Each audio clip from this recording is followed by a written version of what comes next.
చంద్రబాబు నాయుడు గారు వచ్చి 6 నెలలు అవుతుందండి ముఖ్యమంత్రిగా. ఎలా ఉంది 6 నెలల పాలన? బాగుంది. విజన్ బాగుంది కదా ఆయనది. గతంతో పోల్చుకుంటే చాలా వరకు పాలన కూడా బాగుంది. బానే ఉందండి కంపారిటివ్గా. ఈయన అడ్మినిస్ట్రేషన్ నెంబర్ 1. జగన్ అంటున్నాడు మళ్ళీ ఎలక్షన్స్ వస్తే నేనే వస్తా అని చెప్తున్నాడు. అలాగే చెప్తారు. అంటే రోడ్లు అయితే కొంచెం టెన్షన్ ఉండేది. చంద్రబాబు గారి పాలన బాగుంది. ఇప్పుడు ప్రస్తుతానికి బాగానే ఉంది.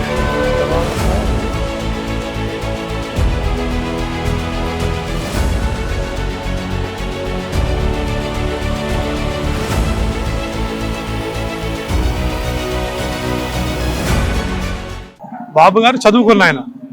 చదువుకున్న వాళ్ళ పరిపాలన, చదువు లేని పరిపాలన తేడా ఉంటది. జగన్ బాగా వెళ్ళిపోతున్నారండి జగన్ అంటే మాట్లాడరా? మాట్లాడడం. అక్క మీ పేరంటే? శ్రీలక్ష్మి ఇదే వ్యాపారమా మీదే నా షాప్? కాదు గుమస్తాని. ఎంత వస్తుందన్న రోజుకి? 600 ఉదయం ఎన్నింటికి వస్తారు? 6 సాయంత్రం 8. మరి చంద్రబాబు గారి పాలన వచ్చి 6 నెలలు అయిందమ్మా. ఎలా ఉంది? ప్రస్తుతానికైతే పర్వాలేదు. నిజమే నిజమే.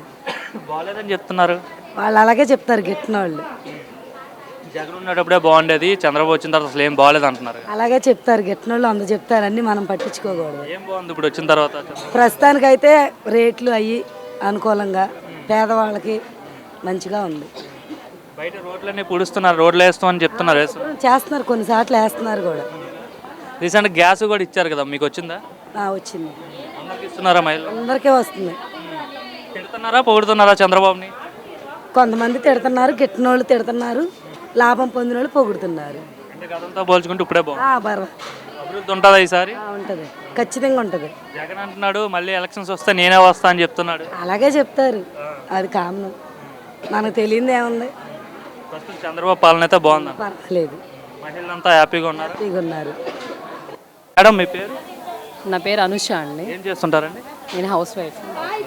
ఇప్పుడు చంద్రబాబు నాయుడు గారు ముఖ్యమంత్రి అయ్యి 6 నెలలు అవుతుందండి. ఎలా ఉంది ఈ 6 నెలల పరిపాలన? బాగానే ఉందండి కంపారిటివ్గా.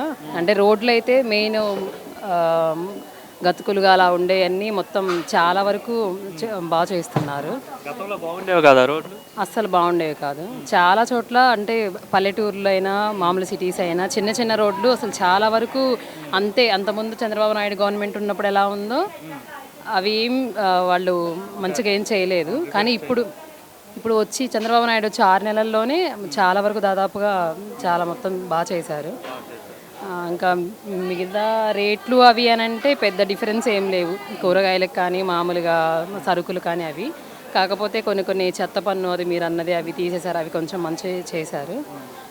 ఓవరాల్గా ఇంకా బెటర్మెంట్ వస్తుందని చెప్పేసి అయితే ఆశిస్తున్నాం. డెవలప్మెంట్ ముఖ్యంగా గతంలో ఎక్కడ కూడా అభివృద్ధి లేదు, ఓన్లీ సంక్షేమం, ప్రజలకు డబ్బులు వేసి ప్రజలు సోమరిపోతులు చేస్తున్న యాంగిల్లో చెప్పేవారు గత గవర్నమెంట్ కోసం. సో ఈ గవర్నమెంట్ డెవలప్మెంట్ చేస్తుందని చెప్పి చాలామంది ఓట్స్ పెట్టుకుని ఓట్లేశారు. సో డెవలప్మెంట్ ఉండబోతుందని మేము 100% నమ్ముతున్నామండి.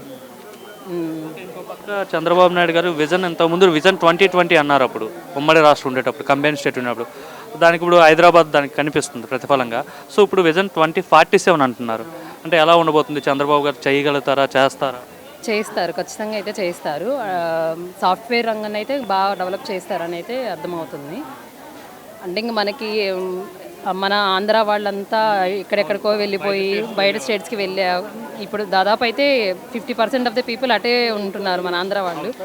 ఈయన బై 2047 ఏమన్నా కొంచెం మన వాళ్ళందరూ మన సొంత నేటివ్ ప్లేస్లో ఉండే అవకాశాన్ని మనకి కల్పిస్తారని హోప్ అయితే ఉంది. ఇంకో పక్క గతంలో మన రాష్ట్రం వాళ్ళు బయట రాష్ట్రాలు ఎక్కడికి వెళ్తే హైదరాబాద్, చెన్నై ఇట్లా బయటకు వెళ్తే ఎక్కడి నుండి వచ్చారంటే ఆంధ్ర అంటే మీకు క్యాపిటల్ లేదు కదనే విధంగా ట్రోల్ చేసేవారు. సో ఇప్పుడు మన క్యాపిటల్ అంటే అమరావతిని పెట్టడం జరిగింది, దాన్ని డెవలప్మెంట్ చేస్తున్నారు, జంగిల్ క్లియరెన్స్ కూడా చేస్తారు, దాన్ని ఫుల్ ప్రెజెంట్ ఫోకస్ పెట్టారు. ఎలా అనిపిస్తుంది? అంతా చాలా బాగుందండి. అంటే ప్రజలకి ఒక అవగాహన అనేది వచ్చింది. అంటే పలానా రాజధాని ఇది అని చెప్పేసి ఒక ఐడెంటిఫికేషన్. మొన్నటిదాకా ఆ 4 years 5 years అసలు ఏది రాజధాని అనేది చెప్పేదే లేదు. అసలు పరిస్థితులు ఎటు నుంచి ఎటు మారుతాయా అని చెప్పేసి అందరూ ఆందోళనలో డౌట్గానే ఉన్నారు. కానీ ఇప్పుడైతే ఒక కాన్ఫిడెన్స్ అయితే ఉంది. ఆయన కంపల్సరీ మంచిగా చేస్తారు. మన లైఫ్ అంటే పేదవాళ్ళ నుంచి కానీ మిడిల్ క్లాస్ ఫ్యామిలీస్ కానీ చాలా వరకు లాభపడే అవకాశం అయితే ఉంటుంది. లోకేష్ గారు ఐటీ మినిస్టర్గా ఉన్నారు, ప్రెజెంట్ విద్యాశాఖ మంత్రి, ఎడ్యుకేషన్ మినిస్టర్ కూడా ఆయనే ఉన్నారు. సో ఆయన వర్కింగ్ ఎలా ఉంటుంది అనుకున్నారు? ఎందుకంటే మొన్ననే వైజాగ్ టీసీఎస్ ద్వారా 10,000 మందికి ఉపాధి కల్పిస్తామని చెప్పారు.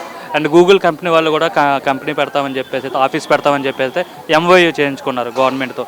So in future IT sector కావచ్చు, మన చదువుకున్న పిల్లలకు ఉద్యోగాలు కావచ్చు, ఎలా ఉండబోతుంది అనుకుంటున్నారు? ప్రస్తుతానికైతే వాళ్ళు ప్రజెంట్ ఈ పిల్లల్ని అంటే చదువుకునే పిల్లలు డ్రగ్స్ బారిన పడకుండా అయితే చాలా కాపాడుతున్నారు. మొన్న పేరెంట్ మీటింగ్ కూడా పెట్టారు. పేరెంట్స్ మీటింగ్ పెట్టారు. అంటే మేము మొన్నే తిరుపతి విజిట్ చేసి వచ్చాము. తిరుపతిలో అసలు ఒక రోడ్ మొత్తం నైట్ గంజాయి తీసుకొని అట్లా చాలా విపరీతంగా ఉండేదని చెప్పారు. కానీ ఇప్పుడు అసలు ఆ రోడ్డు వైపునే అసలు ఎవరూ లేరు. అంటే నైట్ 10 o'clock తర్వాత అసలు ఎవరు ఉండకూడదని చాలా కట్టుదిట్టం చేశారని, అంటే చిన్న చిన్న ఆటో డ్రైవర్ల కాడి నుంచి ప్రతి ఒక్కళ్ళు చాలా మంచి టాక్ ఉంది చంద్రబాబు నాయుడు గారి మీద. ఇలాంటి వాటి కోసమే మేము చాలా ఎదురు చూస్తున్నాం. ఎందుకంటే ఇప్పుడు కంట్రోల్ చేస్తేనే వాళ్ళు పెద్ద అయిన తర్వాత అయినా వాళ్ళ లైఫ్ బాగుండేది, వాళ్ళ నుంచి సొసైటీ బాగుండేది. అంటే గతంలో బాగా ఎక్కువ డ్రగ్స్ దొరకడం కానీ డ్రగ్స్ ఎక్కువ తీసుకుంటున్నారని చెప్పి అయితే మనం వినేవాళ్ళం. సో దాన్ని కంట్రోల్ చేయడానికి ఇప్పుడు గవర్నమెంట్ ఏమో ఏగల్ టీమ్ అనేసి అయితే కొత్తగా ఒక టీంను ఫామ్ చేసి ఎవరికి డ్రగ్స్ మీద అవేర్నెస్ కల్పించడం కావచ్చు, ఇలా మీరు చెప్పేదని ఎట్లా అనిపిస్తుంది? ఇటువంటి చర్యలు తీసుకోవడం ప్రతి ఒక్కరికి ఎంతో ఇంపార్టెంట్ అండి. కానీ లాస్ట్ టైం గవర్నమెంట్ ఇవన్నీ చేయలేదు. కానీ ఇప్పుడు ఇలాంటి చిన్న స్టెప్ బై స్టెప్ అన్నీ చంద్రబాబు నాయుడు గారు చేస్తున్నారు. ప్రజలకు అందరికీ చాలా బెనిఫిట్ ఉంటుందని అందరం ఆశిస్తున్నాం. మరి తిరుపతి విజిట్ చేసి వచ్చామంటున్నారు. గత 5 ఏళ్ళలో తిరుపతిలో ఎక్కడ కూడా ఫెసిలిటీస్ కావచ్చు, సదుపాయాలు సరిగా ఉండేవి కాదు, మెయింటెనెన్స్ ఉండేది కాదు, సరిగా అన్నదానం కూడా ఉండేది కాదని చెప్పేవారు సరిగా మంచిగా. సో ఇప్పుడు కొన్ని టీటీడీ కొత్త పాలక మండలి వచ్చింది చంద్రబాబు గారి ప్రభుత్వంలో. సో వీళ్ళు చాలా నిర్ణయాలు తీసుకున్నారు. ఎలా ఉంది మీరు వెళ్ళేటప్పుడు దర్శనం కావచ్చు, ఏర్పాట్లు కావచ్చు అక్కడ? అంతా చాలా బాగున్నాయండి. ఫుడ్ మెయిన్ ఫ్రీ భోజనం చాలా బెటర్గా చేశారు. లడ్డు మనకు తెలిసింది అంతా టాకటివ్గా. ఇంకా చిన్న అంటే 50 రూపీస్ రూమ్స్ వాటిల్లో కూడా మంచి గీజర్ ఏర్పాటు చేశారు. దానికి తోడు అంటే అసలు రూమ్స్ తీసుకోకపోయినా మామూలుగా గుండు చేయించుకొని వెళ్ళే వాళ్ళకి కూడా గీజర్ సదుపాయం చేశారు. అది అంతకుముందు ఆ గవర్నమెంట్ లేదు.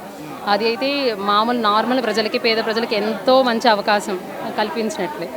ఇట్లాగా అన్నీ ఇంకా చాలా మంచిగా ఇంకా రాబోయే తరాలకు కూడా ఇంకా చాలా చేస్తారని, చాలా చేంజెస్ ఉంటాయని చెప్తున్నారు. అవన్నీ వస్తాయని ఖచ్చితంగా మేము అనుకుంటున్నాం.